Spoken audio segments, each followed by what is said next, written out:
अस्सलाम वालेकुम नाज़रीन, मेरा टीवी न्यूज़ में आया सायरा सुमरो ऐं मां आहियां सैयद समीला शिराज़ी। सब खां पहिरीं हिकु नज़र हेडलाइन ते। वज़ीर आज़म शहबाज शरीफ़ चयो आहे त मलेशिया असांजो ॿियो घर आहे। ॿिन्ही मुल्कनि विच में बहितरीन लाॻापा आहिनि। मलेशिया खे तरक़ी याफ़्ता बणाइण में अनवर इब्राहिम जो अहम किरदारु आहे। कोलालमपुर में मलेशिया जे वज़ीर आज़म अनवर इब्राहिम सां मुलाक़ात बाद गॾियल प्रेस कॉन्फ्रेंस कंदे वज़ीर आज़म शहबाज शरीफ़ चयो आहे त पाकिस्तान मां वॾी तादाद में शागिर्द मलेशिया में तालीम पिराए रहिया आहिनि। मलेशिया जे वज़ीर आज़म अनवर इब्राहिम जो चवणु आहे त ख़िते में इस्तेहकाम लाइ पाक भारत अमुन ज़रूरी आहे। दहशतगर्दी ते ज़ाब्तो आणण लाइ हर मुमकिन सहकार कंदासीं। IMF वफ़ाक़ खे ॿोॾ मुतासिरनि इलाइक़नि में स्कीमनि जा फंड ॾियण खां रोके छॾियो। IMF जो पाकिस्तान सां ॻाल्हियुनि जो अहम दौरु जारी।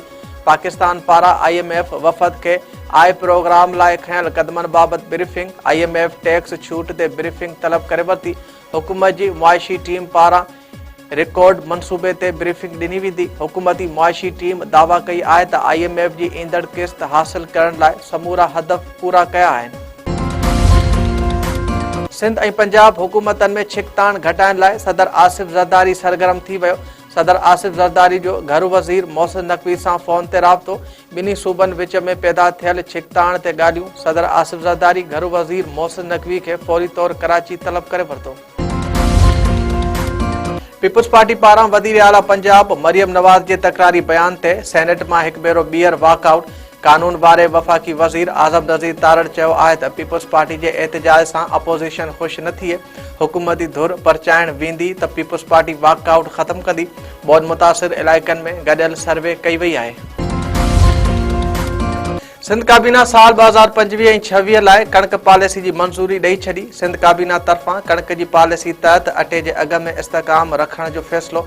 क़ीमतनि में इज़ाफ़े सबबि 1.265 बिलियन मैट्रिक टन कणक फ्लोर मिल्स ऐं चकिर खे जारी थींदी। काबीना SADF बोर्ड ऑफ डायरेक्टर जे नए सिर जोड़ जग जी बि मंज़ूरी ॾेई छॾी।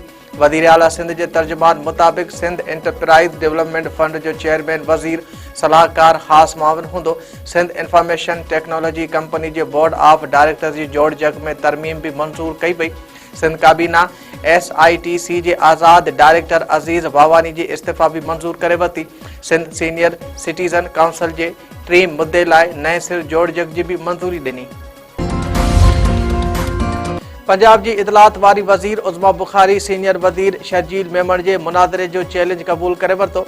उज़मा बुखारी चयो आहे त पीपुल्स पार्टी असांजी इतिहादी आहे। उन्हनि जे अॻुवाणनि जो एहतराम करियूं था, पर जहिड़े तरीक़े सां ॻाल्हायो वेंदो अहिड़ो ई जवाबु ॾिनो वेंदो। लाहौर ऐं कराची जो फ़र्क़ु साम्हूं आहे। मां तव्हांखे पंजाब जो सैर करण लाइ तयारु आहियां। अवां नवाब शाह ऐं गॾु ख़ुदा बख़्श भुट्टो ॾेखारियो। लाहौर में मीडिया सां ॻाल्हाईंदे उज़मा बुखारी चयो त कुदरती आफ़तूं कंहिं बि सूबे में अचनि, पंजाब हमेशह वॾे भाउ जो हक़ अदा कयो आहे।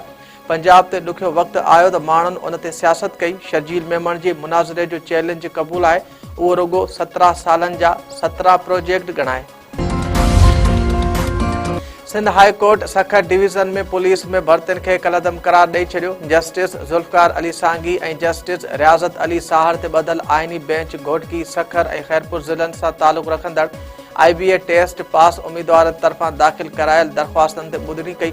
अदालत पारां DIG special branch Shiraz Ali जी सरबराही में टिनी ज़िलनि जे SSPs ते ॿधल कमेटी जोड़े उम्मीदवारनि खां ॿीहर इंटरव्यू वठण जो हुकुम। अदालत जो चवणु आहे त IBA टेस्ट पास उम्मीदवारनि खां 1 महीने अंदरि ॿीहर इंटरव्यू वठी रिपोर्ट जमा कराई वञे। वारे में वधंदड़ बदअमनी ख़िलाफ़ वापारी दुकानदार इतिहाद जी सॾ ते शहर में शटर बंद हड़ताल, कारोबार बंद। गुज़िरियल ॾींहुं शहर मां ॾींहं ॾिठे जो लॻल धाड़े ख़िलाफ़ रैली कढी फाज़िल राहू चौक ते धरणो हयो वियो। SSP कंबर शहदाद कोट मुज़ाहिरीन वटि पहुची जवाबदारनि जी गिरफ़्तारी जी ख़ातिरी कराए धरणो ख़तमु कराए छॾियो। शहरनि जो चवणु आहे त जेकॾहिं 3 ॾींहंनि अंदरि जवाबदार गिरफ़्तार न थिया त ॿीहर धरणो हयो वेंदो। बिरिया रोड भरिसां फुर दौरान मज़ामत ते वापारी क़तल। लाखा रोड लिंक रोड हथियार बंद फुर दौरान मज़ामत ते आबिद आराए खे गोलियूं हणी क़तल कयो। मक़तूल जे वारसनि पारां वापारी जो लाश रखी धरणो। कातिलनि जी गिरफ़्तारी जो मुतालबो। वारसनि जो चवणु आहे त आबिद खे बेगुनाह गिरफ़्तार कयो वियो आहे। संदसि कातिलनि खे जल्द गिरफ़्तार कयो वञे। जेकवाबाद भरिसां जवाबदार मुबैना तौर ते गोलियूं हणी ज़ाल खे क़तल करे छॾियो। रेलवे तलाव वटि घरू अणबता जवाबदार अब्दुल वहीद बिरोही पंहिंजी घरवारी हफ्ज़ा उर्फ़ सनम खे मुबैना तौर ते घर अंदरि गोलियूं हणी क़तल कयो। पुलिस जो चवणु आहे त जवाबदार ज़ाल खे क़तल करण बाद फरार थी वियो आहे, जंहिं जी गिरफ़्तारी लाइ छापा हया पिया वञनि।